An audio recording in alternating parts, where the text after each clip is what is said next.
우리나라 속담 가운데 이런 말이 있습니다. 소가 뒷걸음치다가 쥐 잡는다라는 그런 말이 있죠. 한 번쯤은 다들 들어보셨죠?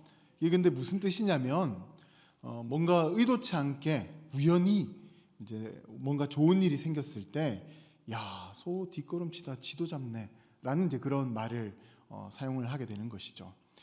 그런데 실생활에서도 이 속담과 같은 상황을 볼 때가 종종 있습니다.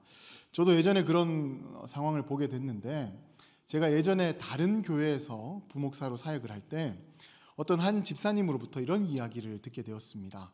어떤 이야기를 들었냐면, 자기가 예전에 큰 사업을 했는데 이게 사업이 잘 되다가 갑자기 이제 어려워지니까 이제 사업이 안 되면 이제 쫄딱 망하는 그런 상황이 벌어지지 않습니까? 그래서 이제 그런 상황을 겪게 됐다라는 거예요. 정말 쫄딱 망하는 그런 상황을 겪게 됐는데, 이제 마지막 희망으로 이분이 이제 어떤 선택을 했냐면, 이제 가진 돈을 다 모아 보니까 한 1,200만 원 정도 되는 돈이 모였다라고 합니다. 그래서 이 돈을 가지고 무엇을 할까 하다가 주식을 해야겠다라고 그렇게 마음을 먹은 거예요. 그리고 이제 주식에다가 그 1,200만 원을 다 집어넣은 겁니다. 어떻게 보면 참 어리석어 보이지 않습니까? 요즘은 또 주식이 보편화돼서 야, 참 똑똑하다. 야, 그렇지. 주식에다 넣어야지. 그거 어디다 넣나? 이렇게 생각하시는 분들이 계실지도 모르겠는데, 제가 볼 때는 그렇더라고요. 1,200만 원 제 기준에서는 작은 돈 아니거든요. 그 돈을 가지고 어떻게 해서든지 가족들이랑 먹고 살 궁리를 하고 뭔가를 또 이렇게 그 초기 자금으로 사용을 해야지, 도박같이 주식에다 그 돈을 모두 다 집어넣는다. 정말 자신이 가진 전 재산인데 그거를 거기에다 넣는다? 저는 도저히 이해할 수가 없겠더라고요. 그런데 놀랍게도 시간이 얼마 지나자 그 안수 지사님께서 이 투자하신 주식이 대박을 친 겁니다. 얼마나 잘 됐는지 자기가 사업 실패로 보았던 그 손해도 막을 수 있을 뿐만 아니라 이 기울어진 가세를 바로 세울 수 있을 정도로 그렇게 대박을 친 거예요. 이 너무 일이 잘 풀린 겁니다. 그런데 문제는 상황이 이렇게 너무 잘 풀리다 보니까 이한수 집사님은요, 누구를 만나도, 저도 만나니까 그 얘기를 하시는 거예요. 내가 예전에 참 어려웠는데 내 남은 전 재산이 1,200만 원이었는데 그거 주식에 넣었는데 이렇게 대박을 쳤다고. 마치 영웅담과 같이 그렇게 자기의 그 이야기들을 풀어놓고 또 자랑하면서 다녔다라는 거예요. 그리고 지금도 자신이 이제 주식에 투자를 하고 있는데 그 투자한 종목마다 큰 수익을 내고 있다고 하면서 만나는 사람들마다 내가 알려줄 테니까 거기에다가 한번 주식을 넣어봐 라고 그렇게 이야기를 하고 다니신다라는 거예요. 저는 그 얘기를 듣고 이런 분도 있구나 하고 그렇게 이제 생각하고 목회를 하고 있었는데, 그런데 시간이 이제 얼마 지나지 않아 그 안수 집사님께서 이 과도하게 주식에 이제 손을 대다 보니까 이전에 그 사업 실패보다 훨씬 더 심각한 이 재정적인 위기를 맞게 되셨던 거예요. 그리고 나중에 보니까 그 집사님께서 자기 돈만 가지고 그 주식을 했던 것이 아니라 여기저기 이제 돈을 빌리셨던 거예요. 자기가 이제 이렇게 이제 운용할 수 있는 그런 돈들을, 자금들을 다 빌려다가 이제 자기가 될 거다 싶은 그 주식에다가 투자를 했던 거죠. 그런데 안 된 거예요. 그때처럼 되지가 않는 거예요. 쫄딱 망한 거예요. 그러니까 이제 이게 돈을 여기저기서 빌리다 보니까 이 채권자들이 교회를 찾아온 거예요. 근데 그분은 이제 교회를 못 나오시는 거죠. 이제 찾아올 걸 아니까. 그런데 이 채권자들은 교회를 다닌다는 걸 아니까 이 교회 오면 만날 수 있을 거다라고 생각해서 교회 앞에 진을 치고 있더라고요. 그리고 그 집사님께서 이제 교인들에게도 돈을 빌리다 보니까, 그리고 또 주식을 권유하다 보니까 나중에 그 집사님 교회에도 못 나오는 거예요. 그런 상황까지 가게 됐던 겁니다. 참으로 참담한 상황이지 않습니까? 그렇다면 이분은 왜 이렇게 이런 참담한 상황을 경험하게 됐던 걸까요? 물론 뭐 제가 전문가가 아니기 때문에 뭐 투자를 잘못해서 뭐 이런 식으로는 저는 뭐 해석을 할 수 없는데, 제가 봤을 때는요, 이분이 벼랑 끝에 서서 정말 그 벼랑 끝에서 벗어나게 됐을 때 그것을 하나님의 긍휼과 은혜로 보지 않고 이 소 뒷걸음치다가 쥐를 잡는 것처럼 정말 우연히 운 좋게 되어진 일을 너무 맹목적으로 그렇게 믿고 있어서 거기에 빠져 살다 보니까 결국 또 실패하는 인생을 살아갈 수밖에 없었던 것이죠. 이처럼 우리는 인생을 살아갈 때요, 내가 생각지도 않은 그런 기적과 같은 일이 일어났을 때 그걸 해석을 잘해야 됩니다. 그런 기적은 대체로 둘 중 하나입니다. 방금 말씀드렸던 것처럼 소가 뒷걸음치다가 우연히 쥐를 밟는 것처럼 정말 우연찮게 일어난 일이거나, 아니면 하나님께서 나를 긍휼하게 여기셔서 하나님 보실 때에는 내가 하는 그 방법이 정말 소 뒷걸음치는 그 정도밖에 안 되는 수준이지만 그 방법으로도 쥐를 잡게 해주는 은혜를 베풀어 주셔서 되었던 일이라는 거예요. 그래서 우리는 그걸 해석을 잘해야 되는 거예요. 오늘 본문을 보게 되면 이 야곱이 자신의 외삼촌 라반의 집에서 20년 가까이 이제 일을 하다가 이제 다시 고향으로 돌아가야겠다라는 그런 마음을 먹게 되었습니다. 그래서 이제 라반에게 찾아가서 이렇게 이야기를 하죠. 삼촌, 이제 제가 일을 하고 얻은 처와 자식을 데리고 고향으로 돌아가겠습니다. 보내주십시오. 라고 이제 그렇게 부탁을 한 거죠. 그런데 이때 라반은 이 야곱이 자기 집에 와서 일을 하니까 그 집안이 너무 잘 되는 거예요. 하나님 복을 받아서 너무 잘 되니까, 정말 크게 잘 되니까 이 야곱이 꼭 필요한 사람이었던 거예요. 그래서 이제 그를 쉽게 보내줄 수가 없었던 것입니다. 그래서 이제부터는 내가 노동의 품삯을 이제 많이 쳐줄 테니까 가지 말고 여기 계속 머물러 있자라고 이제 그렇게 권하게 됩니다. 하지만 이 야곱이요, 라반하고 같이 살면서 여러 차례 이렇게 속임에 넘어가게 됐어요. 심지어 이제 자기가 사랑했던 사람이 있었는데 그게 이제 라헬이라는 사람인데 이 라헬을 주지 않고 그 언니를 주는 거예요. 거기서부터 일단 마음이 상하지 않습니까? 그런 이제 속이는 그런 일들이 이 라반과 야곱과의 관계 속에서 있었단 말이에요. 그렇다 보니까 더 이상 이 삼촌의 집에 있어서는 안 된다라는 것을 이 야곱이 누구보다도 잘 알고 있었던 것입니다. 그래서 이제 이렇게 따집니다. 그러면 나는 언제 내 집을 세웁니까? 내가 언제까지 삼촌 집에서 일만 합니까? 나도 내 거 가져보고 내 소유 가져보고 내 자식들이랑 뭐 또 내 처들이랑, 여기 부인이 많아서 처들이라고 얘기합니다. 네, 처들이랑 같이 좀 잘 살아봐야 되지 않겠습니까? 하고 그렇게 이제 따져들기 시작했다라는 거예요. 그러자 이게 눈치가 빨랐던 이 라반이요, 야, 야곱이 이렇게 나오는 거는 분명 그가 그동안 했던 그 노동의 대가를 달라라고 하는 거구나 라고 이제 그렇게 이제 알아차리게 됐던 거예요. 그래서 이제 이렇게 이야기합니다. 그렇다면 내가 무엇을 너에게 주어야 되느냐라고 이제 그렇게 물어보게 되었던 것이죠. 그러면서 이제 이 라반과 야곱이 재산 분할을 하기 위한 이 협상이 벌어지게 됩니다. 아마 라반은요, 그의 성격상 자신이 손해 보지 않는 선에서 최소한의 것만 이 야곱에게 주고 이 협상을 끝낼 생각이었을 것입니다. 그런데 이때 야곱은요, 라반이 아닌 누가 보더라도 자신에게 불리한 것을 이 라반에게 요구하게 되는데, 우리 오늘 본문 앞부분인 32절의 말씀을 우리 한번 같이 읽어봤으면 좋겠습니다. 한번 32절 우리 성경책에 있는 말씀을 함께 읽어보겠습니다. 오늘 내가 외삼촌의 양떼에 두루 다니며 그 양 중에 아롱진 것과 점 있는 것과 검은 것을 가려내며 또 염소 중에 점 있는 것과 아롱진 것을 가려내리니 이 같은 것이 내 품삯이 되리이다. 아멘. 여러분 혹시 양과 염소를 보신 적 있나요? 네, 요즘 뭐 이렇게 도시 생활을 다들 하시다 보니까 뭐 양이나 뭐 이런 염소 같은 것들 뭐 살아 있는 거 보지 못하고 다 죽어서 우리 입으로 들어갈 것들만 보게 되잖아요. 그런데 이제 양이나 염소 보게 되면 대체로 어떻게 생겼습니까? 하얗거나, 양 중에서 검은 거 저는 본 적이 잘 없거든요. 근데 염소들은 하얀 놈도 있지만 시꺼먼 놈 있잖아요. 그렇죠? 그런데 이 양은요, 검은색이 잘 없어요. 얼룩덜룩한 것도 잘 없습니다. 염소도 마찬가지죠. 하얗면 하얗고 검으면 검은지 뭐 애매하게 얼룩덜룩한 거 잘 없습니다. 물론 제가 농촌에 안 살아봐가지고 잘은 모르겠지만 제가 가서 봤다라고 하는 건 목장에서 본 게 다인데, 그리고 뭐 염소라고 하면 뭐 흑염소 뭐 그거 약으로 먹는 그것밖에 잘 모르지만 제 기본 상식에서도 그런 경우는 잘 없다라는 거예요.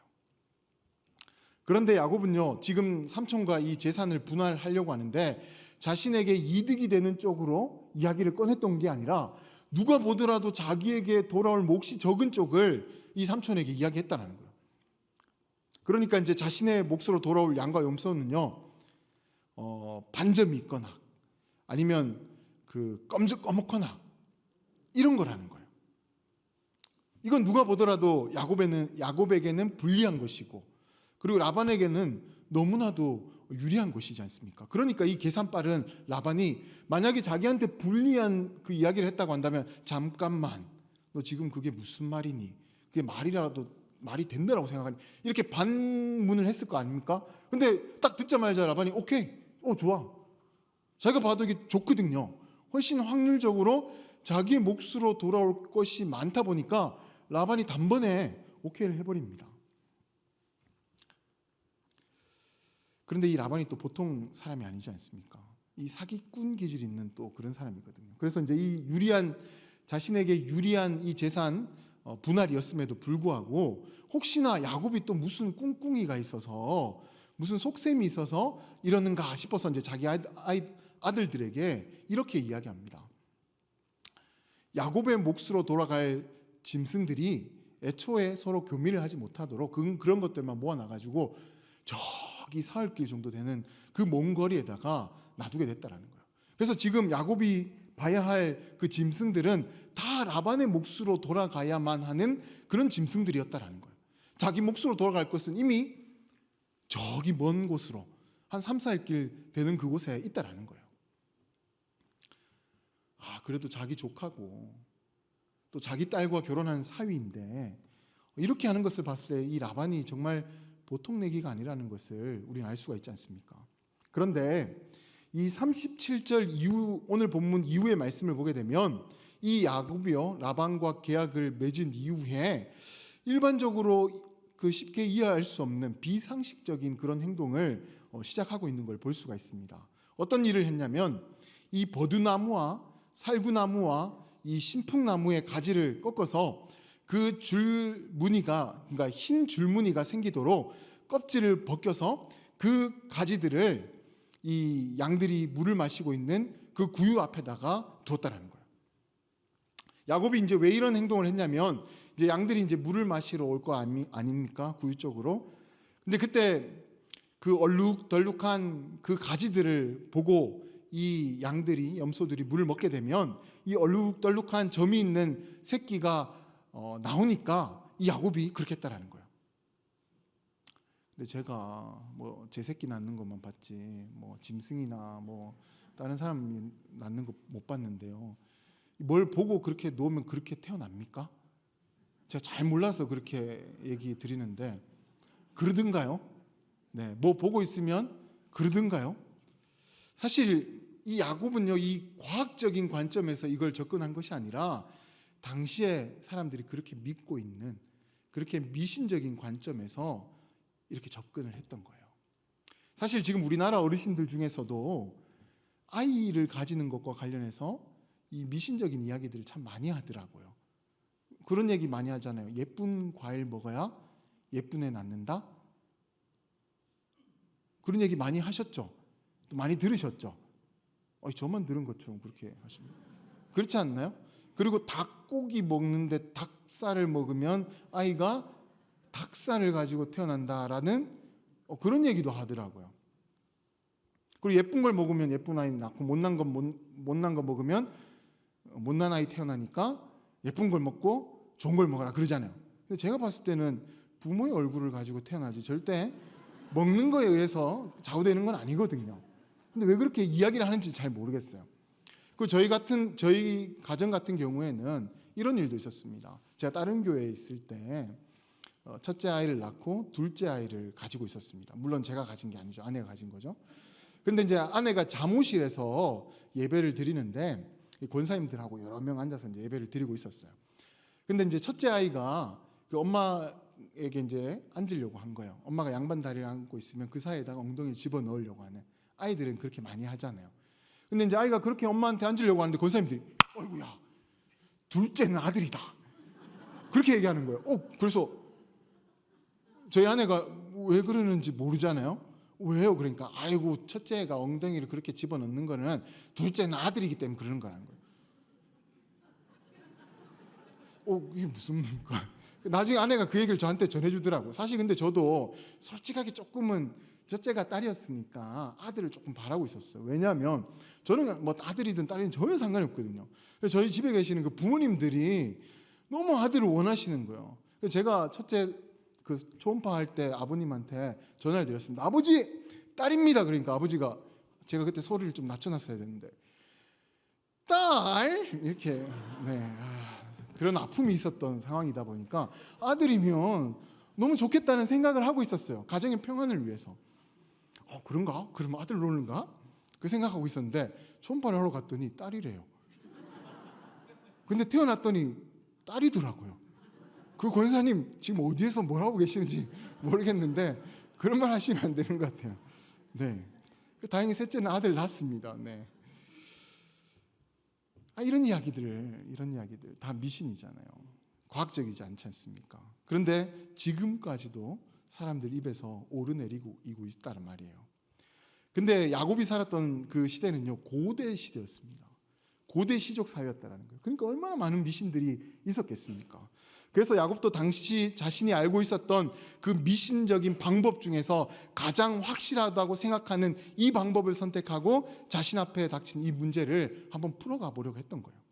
그런데 놀랍게도요, 이 미신이 통했던 거예요. 진짜 양들이 새끼를 낳기 시작하는데 모두 다 얼룩덜룩한 것과 점이 있는 것을 낳기 시작한 겁니다. 이제 이걸 보니까 이야, 이게 되네. 야곱이 보니까 이게 진짜 되는 거예요. 그래서 야곱이 한 단계 더 나아가서 이 건강한 양이 새끼를 뵐 때에는요, 그 가지를 구유 앞에 두고, 또 허약한 양이 새끼를 뵐 때는요, 그 가지를 갖다 두지 않았다라는 거예요. 그러면 계속 이제 이 건강한 양이 넣는 새끼는 얼룩덜룩한 거예요. 허약한 양이 놓는 건 이제 뭐 하얀 거죠. 이제 야곱이 이제 이렇게 했다라는 것은 이 미신적인 방법을 야곱이 맹목적으로 그렇게 맹신하고 있었다라는 거예요. 그런데 또 놀랍게도 이 양들이 새끼를 낳기 시작하는데 건강한 양들이 낳는 새끼는 모두 다 얼룩덜룩하거나 점이 있기 시작한 거예요.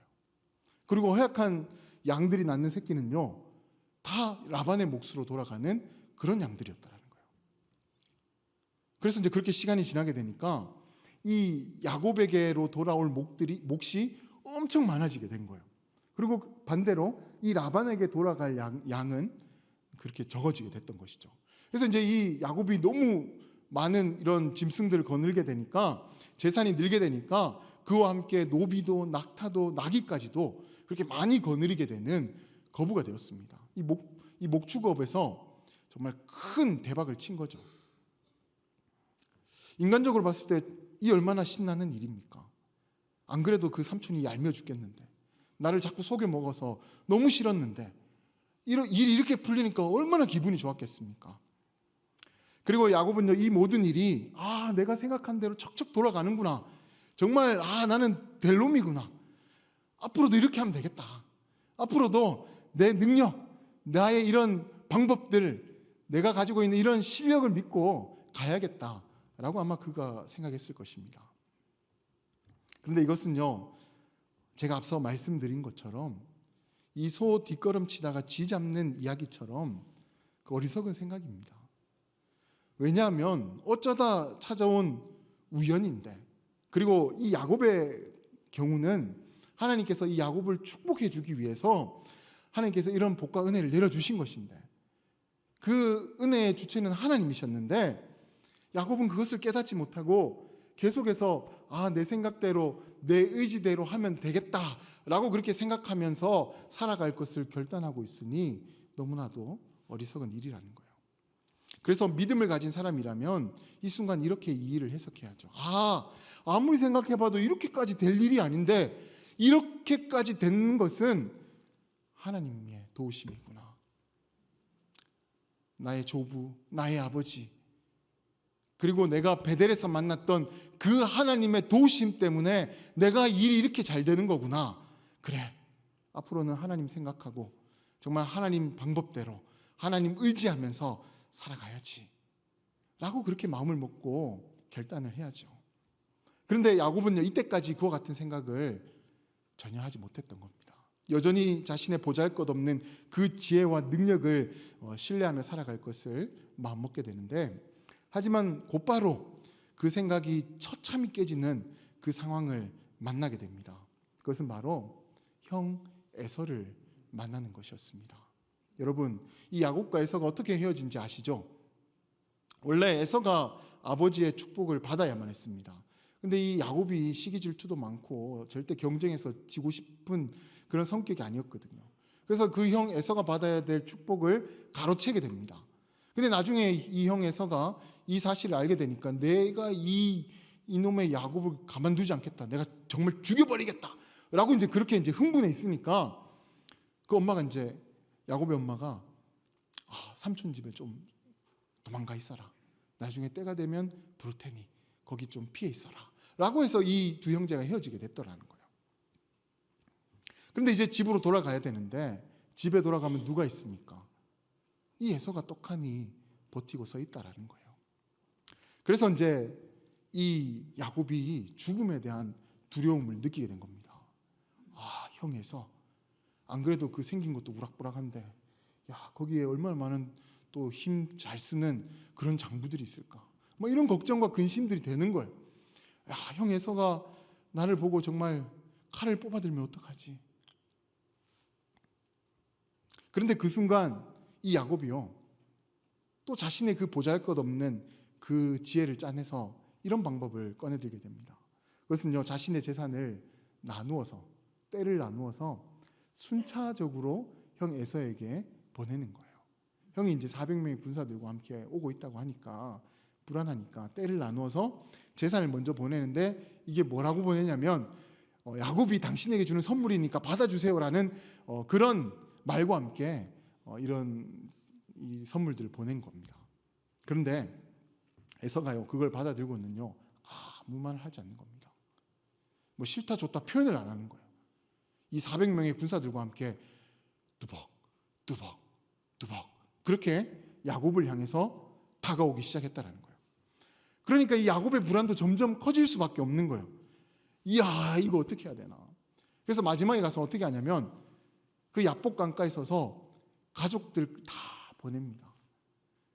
그리고 자기 혼자만 그 야복 강가에 남아 있어요. 근데 이게 뭐냐면 이제 이 선물로도 안 통하니까 이 가족들을 보내면 가족들을 보고 혹시나 국률한 마음을 가지지 않을까. 그런데 여차해서 이 에서가 가족을 치면 나는 그때 도망가야지. 야곱이 이런 사람입니다. 그런데요, 혼자 그 야복 강가에 있는데 그렇게까지 했는데 자기 마음에 있는 그 불안이 사라지질 않는 거예요. 뭐 자기 방법대로 이때까지 잘 돼서 그때마다 그 기쁨과 성공의 그 성취에 정말 환희를 느끼면서 지내왔는데 지금은 그 마음이 온통 불안으로 가득 차 있는 거예요. 아무리 고민해봐도 답을 찾을 수가 없는 거예요. 그런데 갑자기 어떤 사람이 이 야곱 앞에 온 거예요.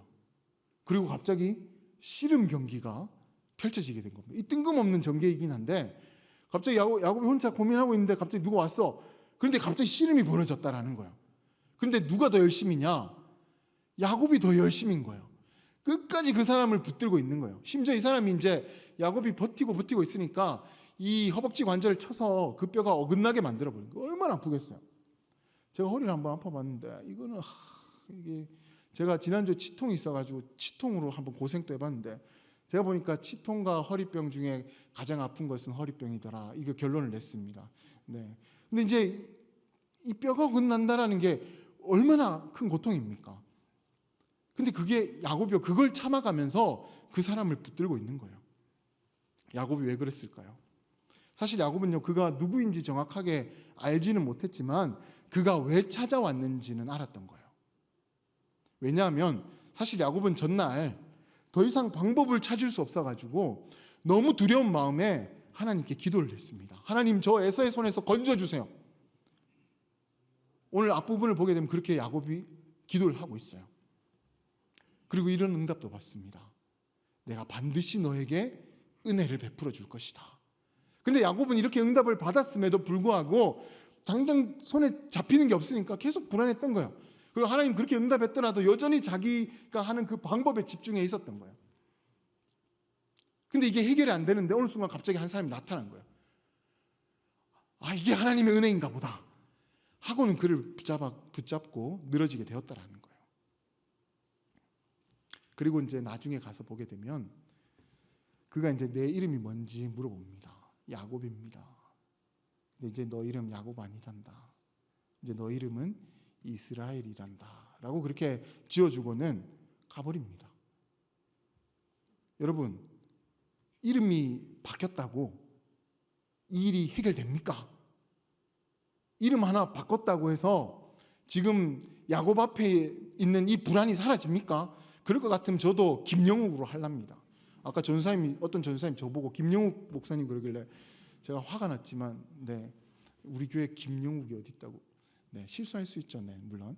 네, 그런데 사실 이름 바뀐다라고 해서 그런 불안도 사라집니까? 아니죠. 야곱의 입장에서는 이름 바뀌는 거 말고 에서의 군사보다 훨씬 더 많은 군사를 보내주시거나 아니면 야곱 자신에게 막 초인적인 능력을 줘서 말 한마디에 땅이 갈라지고 막 천둥이 내리치고 뭐 이런 능력이 야곱에게 생겨가지고 이 에서의 군대를 한 번에 사라지게 만드는 그런 은혜가 내려져야지 이 야곱의 불안이 해결되는 거잖아요. 야곱에 있어서 훨씬 좋은 일이잖아요. 근데 놀랍게도요, 야곱은 단순히 이름이 바뀐 것을 통해서 놀라운 내적인 변화를 경험하게 됩니다. 그것은 바로 이런 깨달음의 이런 변화인 거죠. 아, 하나님 한 번도 나를 잊으신 적이 없구나. 하나님 한 번도 나를 떠나신 적이 없구나. 하나님 한 번도 나와 그 베델에서 맺었던 그 언약을 잊어버리신 적이 없구나. 늘 나와 함께 했구나. 내가 이때까지 내 능력으로 내가 잘해서 여기까지 온 줄 알았는데 그게 아니구나. 하나님이 지금 내 옆에 계셔서 나를 지켜주시고 나를 도와주셨기 때문에 내가 지금 이렇게 잘 된 거구나. 이걸 깨달았다는 거예요. 이걸 깨달으니까 마음 가운데 평안이 찾아온 거예요. 그래서 다음 날 형을 만나러 가는데 이 다리를 다치다 보니까 절뚝 다리를 저으면서 걸어가는 거예요. 그런데 뒤로 물러서지 않아요. 그 형, 그 무섭다고 여기고 있었던 정말 상상만 해도 두려웠던 그 형인데 그 형 앞으로 가는 거예요. 그리고 뭐라고 얘기하냐면 형님의 얼굴을 뵈니까 마치 하나님의 얼굴을 뵈는 것 같다고. 근데 이거 아부로 하는 말 아니에요. 왜 이런 말을 했냐면 진짜 형 에서의 얼굴이 정말 하나님 형상을 닮아서 그렇게 얘기했던 것이 아니라 지금 야곱의 마음이 하나님으로 가득했던 거예요. 하나님 주신 그 은혜로 가득하니까, 하나님이 가득하니까 누구를 보더라도 마치 하나님 보는 것처럼 보이는 거예요. 그리고는요, 형님, 에서도 뭣도 모르다가 그래 아우야 하다가 울면서 그래 그 물이 피보단 바뀌었네요. 내 피가 물보단 진하지 하면서 그렇게 용서를 구하고 용서를 받게 되는 일이 생겼다라는 거예요. 결국 야곱의 변화는요, 깨달음에 있었던 겁니다. 하나님이 지금 내 옆에 계시구나. 하나님이 지금 나와 함께 하시구나. 그 깨달음이 그의 삶을 바꿔놓게 됐다라는 거예요. 그래서 이제 이 야복 강가를 브니엘이 이렇게 이름을 정해줍니다. 브니엘, 하나님의 얼굴. 그런 뜻을 가지고 있는 브니엘이라고 그 이름을 정해주게 됩니다.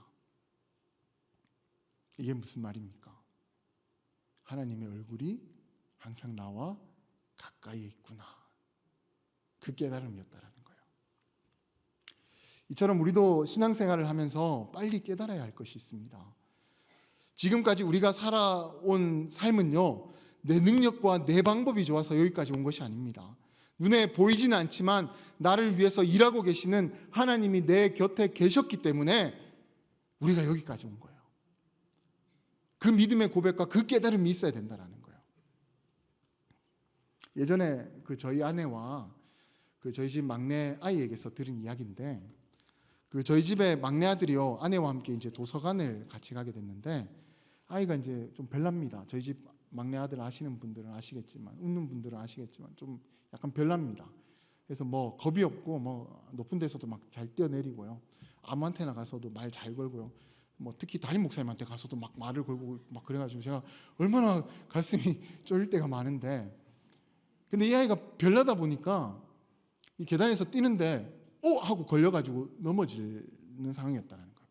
근데 이제 아내 입장에서 이 아이를 잡아야 되는데, 넘어진 아이를 잡아야 되는데, 순간 뭐 자기도 다른 것 하고 있는데 아이가 넘어지는 걸 봤는데 타이밍이 늦었던 거죠. 영락없이 아이가 이제 그 계단으로 구를 수밖에 없는 그 상황이었다는 거예요. 근데 신기하게도 손을 내밀었는데 그 아이가 손에 잡히더라는 거예요. 그리고 딱 이렇게 잡게 됐다는 거예요. 이게 이제 아내 쪽의 이제 경험의 내용이고, 이제 아이한테 나중에 또 얘기를 들어보니까 아이는 또 이렇게 느꼈대요. 자기가 이제 까불까불하다 하고 넘어지는데 순간적으로 내가 넘어지겠구나, 다치겠구나, 이런 생각을 아이가 했대요, 그 꼬맹이가. 그런데 넘어져야 되는데 몸이 안 넘어지고 있더래요, 지 말로는. 네. 그런데 나중에 이제 엄마 잡아가지고 딱 보니까 이제 엄마랑 아이가 눈이 마주친 거예요. 근데 이제 동시에, 신기한 게 동시에 이렇게 얘기했대. 엄마랑 아이가 하나님이 도와주셨다. 아니, 우리 집 일이니까 뭐 관심도 없겠지만, 네. 근데 사실 엄마가 그런 얘기 할 수 있잖아요. 아이가 넘어질 뻔했는데 하다 잡았는데 아이고 하나님 도와주셨다 할 수 있잖아요. 근데 뭐 잘 모르는 것 같아. 아무리 가르쳐도 저도 뭐 하나님은 별로 관심이 없고, 뭐 자기 좋아하는 뭐 게임, 그리고 뭐 TV 애니메이션에 나오는 캐릭터 이런 거 좋아하는 아이인데, 그 아이가 그 순간 그 입으로 하나님이 도와주셨어라고 그렇게 얘기를 했다는 것은 우리 집에 있어서는 굉장히 큰 일인데, 네. 그래서 우리는 이렇게 생각합니다. 우리 아이에게 있어서 분이엘은 바로 그 계단이구나. 거기서 하나님이 나를 도우셨다는 것을 이 아이가 깨달았구나. 그래서 아이가 말 안 듣고 기도 잘 안 할 때 우린 늘 이렇게 하면, 너 그 계단에서 하나님 만났잖아, 그렇게 얘기하거든요. 근데 아마 그 각자의 분이엘이 있을걸요. 저의 분이엘은 어디에 있냐면 가까이에 있습니다. 여기 있거든요.